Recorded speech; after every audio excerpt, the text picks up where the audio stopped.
So as you just heard, as a reminder, these sessions are recorded and made available to the membership and others to view after the fact through our office hours page on our website.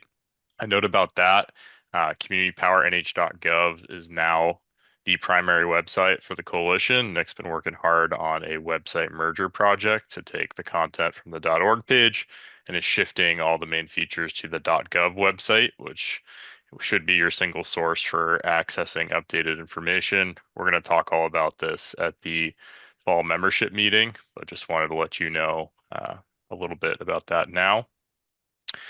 Today we have Henry Herndon, our acting general manager, as well as Peter Kulbacki, who is our RMC chair and board director. They're going to be talking about updates to the enterprise risk management policy and regulations. The risk management committee has been working hard on this over a number of months in preparation to present this information to the board of directors next month. I'll also note that Kim Quirk, our board chair, has just joined. Hi, Kim. Just getting Hi. into introductions here. Um, During the session, it's a small group, so feel free to raise your hand, but also I'll be monitoring the chat, so you can put questions in the chat or discussion items, and I'll make sure to alert Henry, Pete, or Kim, whoever is going to maybe answer those. And with that, I'll turn it over to Henry to kick things off. Thanks, Jackson. So this is a continuation of our process. I kicked off this spring to amend the enterprise risk management policy and regulations, the energy portfolio risk management policy, the retail rates policy, the financial reserve policy, and then the associated regulations. So we did have an office hour a couple of probably about a month ago, and the risk management committee has been meeting and reviewing draft proposed amendments for the past 2+ months. And deliberating those. And this meeting comes after a recommendation from the committee in September for the board to adopt certain amendments, which we will be providing a summary of. And that is our purpose. So I'll pull up a screen share and then start to talk through our updates. Okay.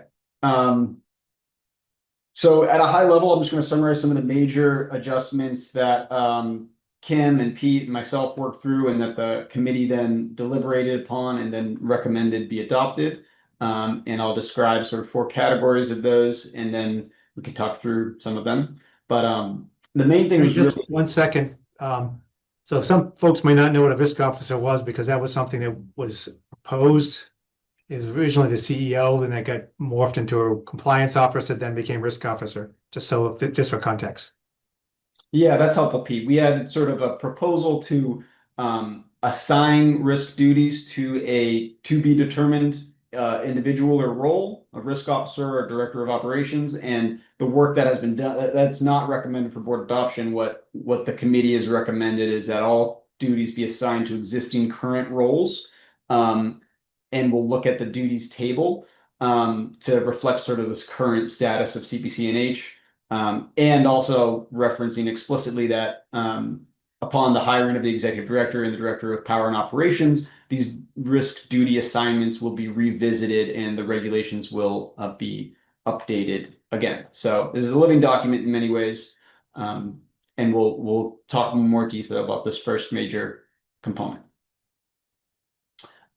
Additionally, the regulations have been significantly cut down by excerpting certain procedures that are more operational and moving those into an operating manual or an operating procedure manual. So this is not the level of detail that the committee or the board necessarily needs to review and approve or attest to, but we do have very useful procedures documented for how do we train folks in the load forecast model or operate our financial modeling, and a number of other things. I won't read them all off here, but there's been a lot of good work put into an operating procedure manual that does not require board adoption or committee adoption, but is at a staff and personnel level. Similarly, there's been some reorganization where we've sort of corralled all of the components that are relevant for our load serving entity, our partners, and that require agreement and concurrence from them in adjusting. So that's all been organized into an appendix for clarity and ease of review. And then other aspects have been pulled into appendices such that the current regulations are now less than 40 pages. So it's been a good sort of tightening up to enable a focused read of the regs. And so what I'm going to do is I'm going to pull up the duties table, and then we can talk through that, which I think is the most, it's highly relevant. So let's see here.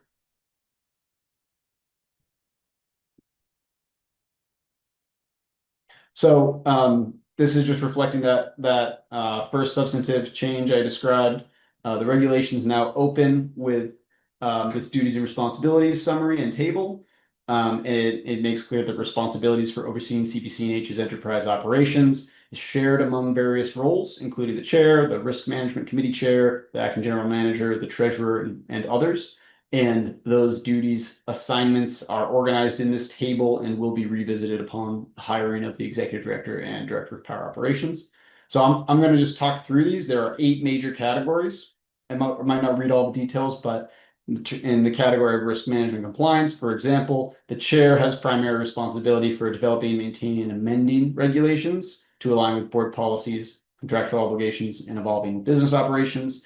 And that duty is conducted in consultation with the RMC chair and the AGM. And so you'll see a similar sort of coordination among key roles with a primary responsibility assigned and in consultation with the various other existing roles.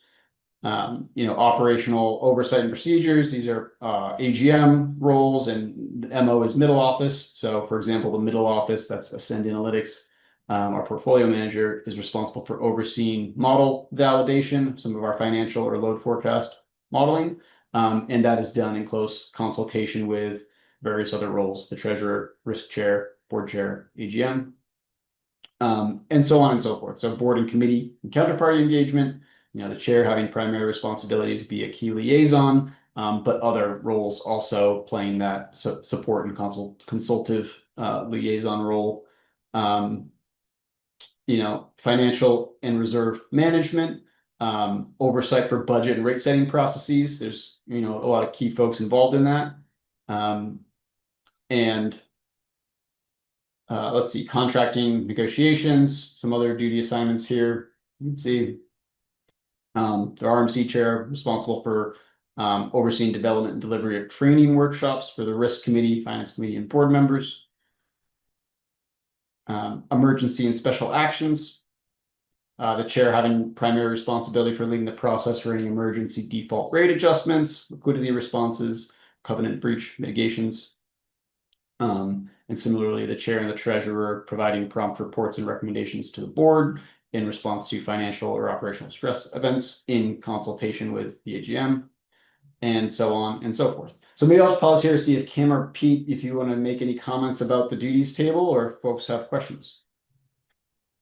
Yes, I first want to say that both Henry and Peter, thanks so much for working together on this and coming up with something. The 2 primary things I wanted to see with these regulation and policy changes were, 1, that they are implementable, because as soon as we agree to approve them, then we need to start using them. So this table was really important in figuring out how would we ensure that all the items in these documents could be complied to.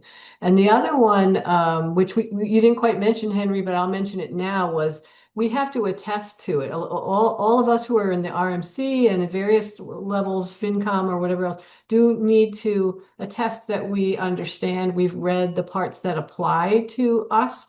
And so we're also made some effort to create an attestation procedure, or I don't know if that's exactly how we're still finalizing exactly how to do it, but to make sure that people understand, will have the support they need to understand the document, get the training, and feel comfortable, signing that they understand their responsibility within this. So yeah, those are some really important things that have had to come out of it for me, from my perspective. How about you, Peter? You have something you want to add to that? I think you hit it right on the head, nailed it on the head. It's the procedures we've pulled out are really detailed that I thought It was a good idea that we pull those aside because they're gonna change, but they're also minutia that we really felt didn't belong in the regulations, but we still needed to have them. So there was a lot of work, many iterations of this document. I think there's 5, the last I counted, to try to get something done. Just 5 of the regulations, not including the couple that we did for the policy. So there's a lot of documents that the committee, as well as Kim Kim's on the committee, and Henry and I worked on reviewing, suggesting changes. So there's a lot of eyes on this, and a lot of things that we thought were good things that we needed to improve. And I think there's a good document we have now. My biggest concern when we started this is how we're going to actually explain what we did to the board. I think we're in a place right now where we can easily explain what we did. I think the high level response that Henry's providing right now gives us a guide of what has changed, maybe not all the details, and how we get it accomplished. And I think that's exactly what we were hoping to get.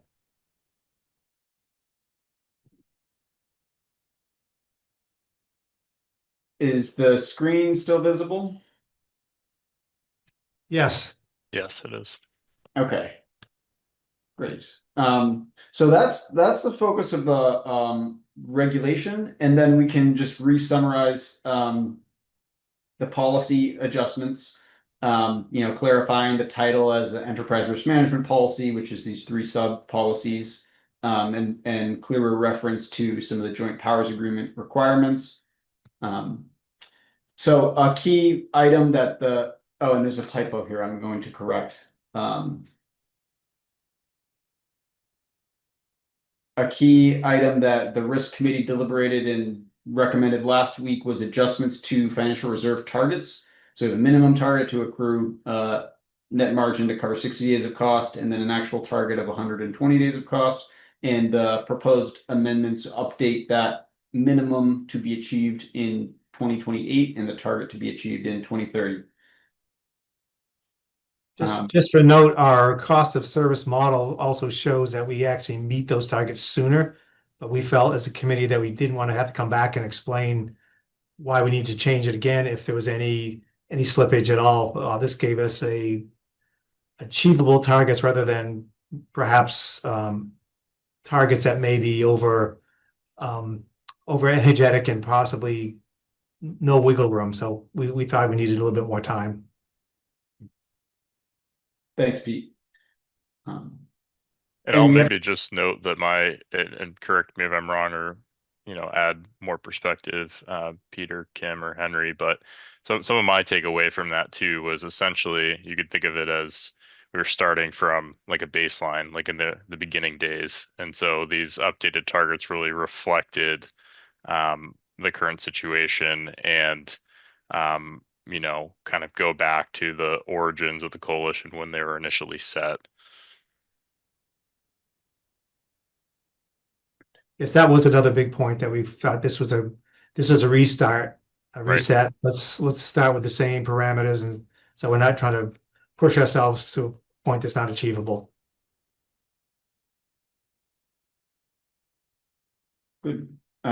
This is also a review from the prior ops hour, but there's just added clarity to sections that are only amended in coordination with the load serving entity relative to our hedge position limits or hedge ratios. How much are we fixing our portfolio costs in forward fixed price contracts versus open spot market exposure, certain transaction structures, no unilateral ability to amend the emergency default rate adjustment provision or to lower minimum operating reserve or target operating reserve levels.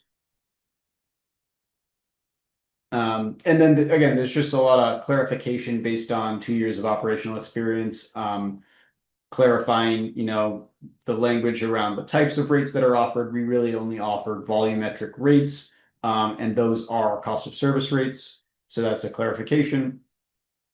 And yeah, just certain streamlining of the member rate election process to give them good time after a board decision on electing a rate to act on their rate options. and not be pressured to make decisions in advance of board meetings or during the board meetings without if perhaps they want to convene with a committee in short order to make those decisions. And yeah, just other clarifying language on pricing of opt-out products. We talked about the duties and responsibilities. So we reconcile the duties and responsibilities discussion in the policy to that table we all reviewed that is in the regulations. So the regulations will really be the primary reference for duties and responsibilities, the specifics, and that will be, reconciled to the policy at a higher level. And yeah, there's another adjustment, we track different risk metrics. We have to date sort of a primary risk metric has been gross margin at risk, which is, revenue less cost before all of our operating expense and margin accrual. And we're just focusing in on net margin, which is revenue less costs after all costs, including operating costs and reserve contribution, or net margin really being the reserve contribution. So just focusing a more precise risk metric there. And then the other thing we're going to discuss came already teed up for us, but we're sort of firming up the details around attestation because of the importance of having different bodies with different responsibilities, be it the board, the risk committee, the finance committee, really just attests to what they need to attest to, as opposed to the full body of the both documents. So that's the final piece that is coming together in advance of the board meeting. And yeah, I'll go ahead and pause again. And I don't know, Kim or Pete, what have I missed, if anything, on key details? You hit them all.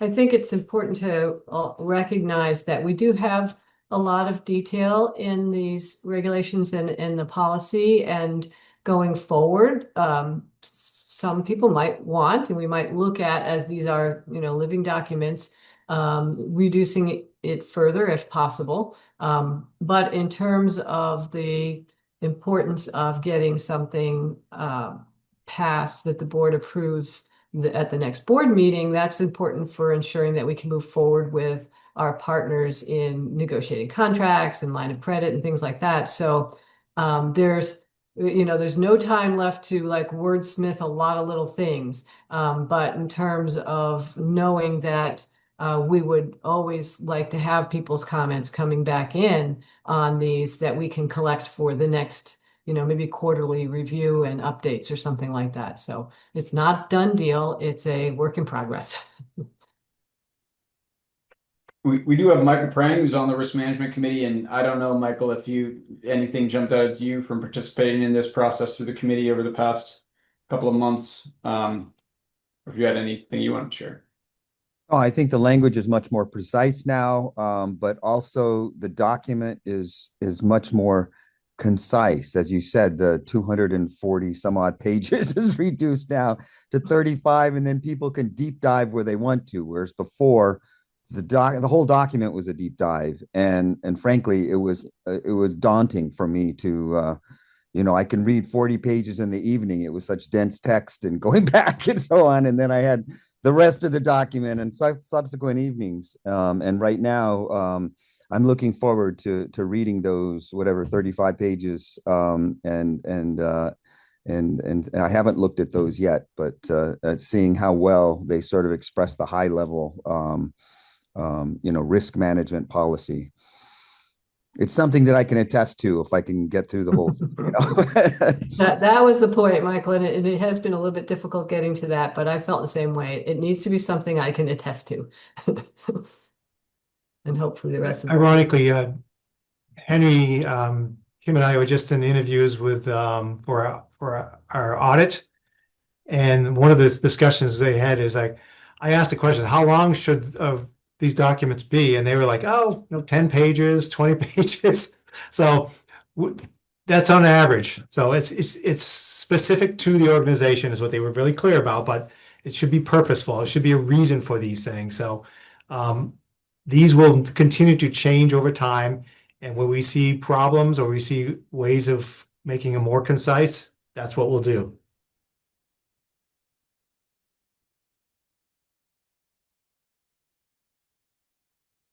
Very good. Other questions or comments from folks attending? I've been monitoring the chat, not seeing anything there. Looks like Carol has a question. I just want to have a comment. Thank you for sharing this to us on the lunch hour presentation. It's really good to know at a high level what's coming through the pipeline. I think it's a healthy sign to for the organization to evolve as we get smarter, because we know a lot more now than we did 3 years ago. So thank you. And then a specific question. I saw the email to the RLAC for us to look at some material. Henry, is this the same material that you're describing that we'll be looking at for that request, or is that different? It's different. At the September board meeting, the board received a strategic implementation plan. So the board has adopted strategic goals and priorities, and then the staff and personnel have developed a list of projects and an implementation plan to achieve those goals and priorities.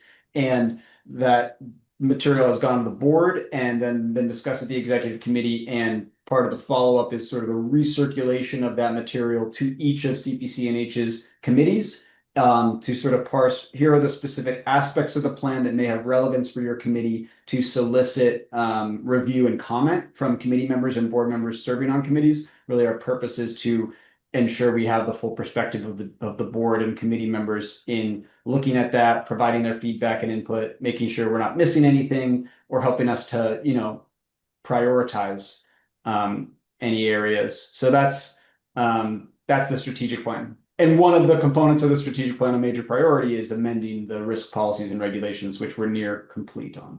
Thank you very much. Steve Holmgren, go ahead. Yeah, and maybe you already mentioned this, but is the draft available someplace?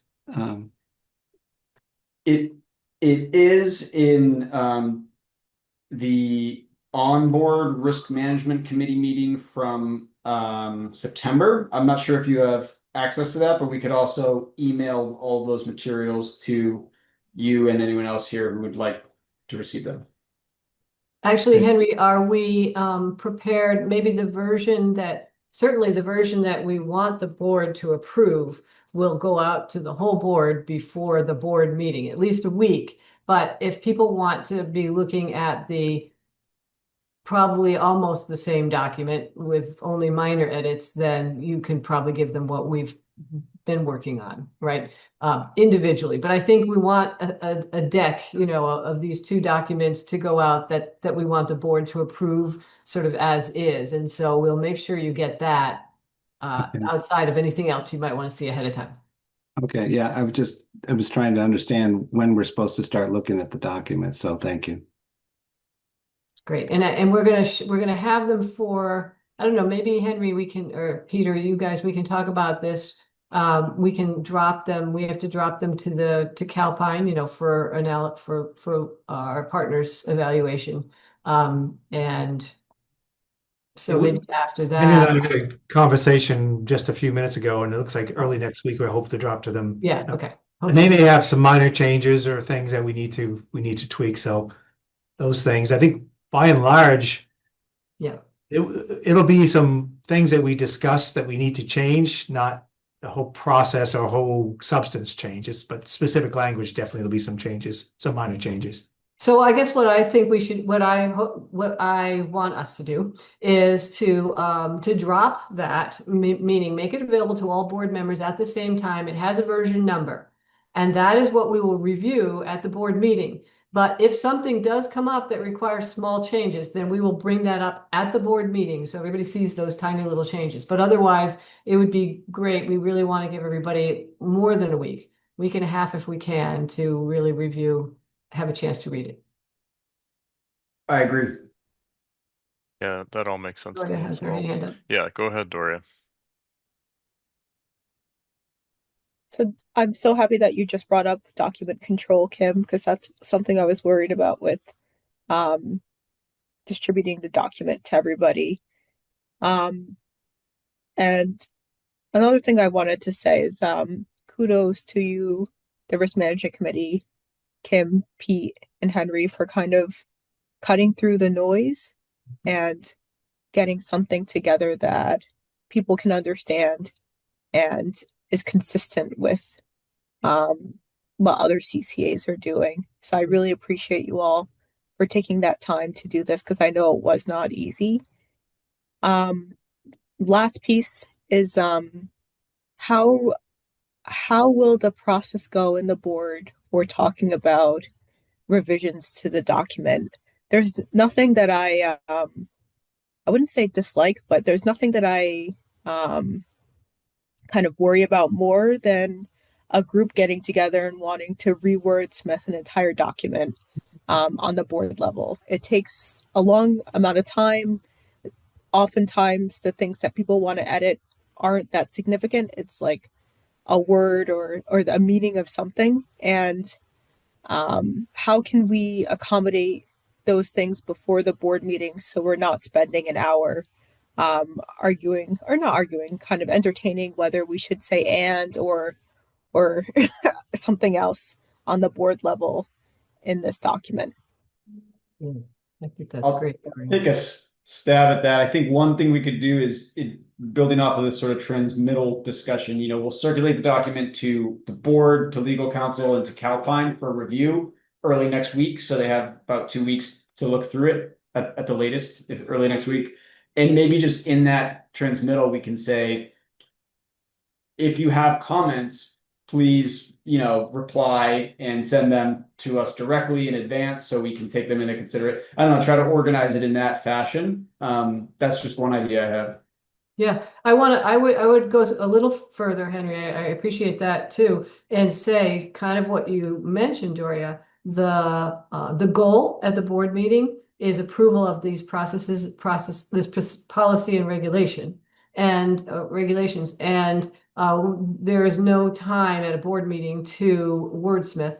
But if and that's why we're giving you these many days to read it and to send your comments, and we will bring those comments together at the board meeting, the significant changes. And if they're not significant changes, if it's wordsmithing and small changes, then we'll treat them all as one, be able to decide whether they need to be done. Something like that. Yep. I don't know how to say it, but you get the idea. When we send out the package, is to be very clear about the intention that you've got to read this ahead of time. We are not going through this word for word or paragraph through paragraph. We're going to take the high level perspective of what it is, a deep dive into the 2 or 3 topics that we think the board wants to discuss. For instance, how did we get to the number of days for the reserves, 60-day reserves in 2028, there's a couple of topics like that. Actually, the attestation, or sort of the big topics. Those are the things we want to deliberate, not the wordsmithing of the documents. So maybe we can make that clear when we send it out. Yep. Also make it clear grammatical errors. I want a comma here. I want a period there. This word is spelled wrong. Like those things can be taken care of before the meeting. And it would be helpful if somebody didn't come with a list of, here's the 20 grammatical errors I found in the document. I want to go over them during this valuable meeting time where people often leave before things get voted on because we often run over. Yes, as a matter of fact, maybe we even put a date on that. Please send us any of your comments by 2 days before the meeting or something like that, just to give us a chance to read them all. That would be awesome. Thank you. Thank you. All right. Yeah, I'm not seeing anything in chat at this time or any hands. So I guess a last call for questions and discussion items. I want to reiterate what Doria said. There was a lot of work put in by a lot of people, and I think it wasn't just Henry and Kim and I. It was the committee put a lot of time in. Samuel provided us so much to work with. It was to the minutia that it's like, I know more than I ever wanted to know about risk management at this point, but there was a lot of people that we want to give credit to, and hopefully the board has a chance to review it and see the good parts of it. And there will be things in it that will be, we still need to work on. We know that. It should be that way. It shouldn't be perfect. It's never going to be perfect.